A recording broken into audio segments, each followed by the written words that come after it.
It's Tropic Tuesday, so let's talk about what's going on across the tropical Atlantic today. And, well, at least for the time being, there is no tropical activity expected in the next 7 days, according to the National Hurricane Center.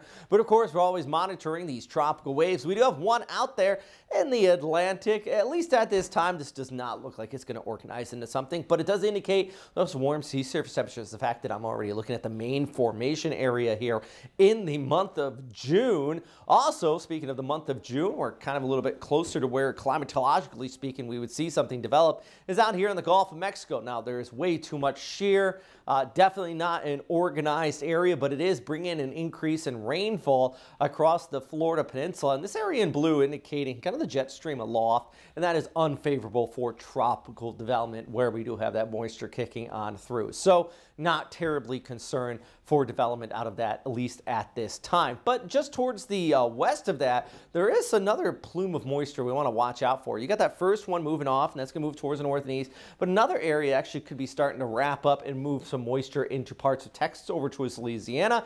In the most extreme situation, you could actually get a low pressure developing out of this. But I do think this is just going to be a very similar situation, what we're seeing in Florida, but switched more so over towards Texas and Louisiana as we go ahead into the end of the week, heading into the weekend.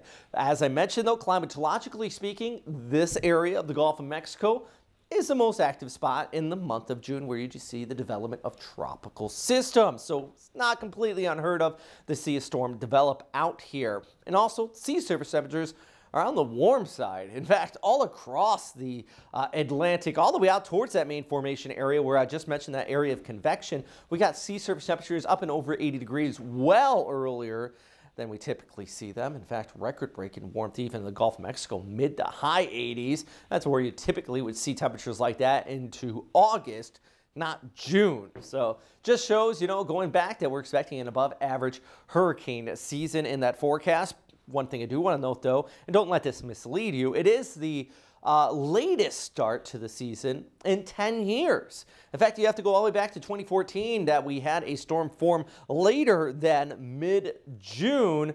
But that's a little misleading since a lot of those first named storms were relatively weak out in the ocean, and on average we don't get any named storm in the Atlantic until June 20th. But of course, always watching here at First Coast News and on firstcoastnews.com on our Hurricane Central if you want to get more information anytime there's that chance of tropical development. I'm meteorologist Robert Spetta, First Coast News, on your side.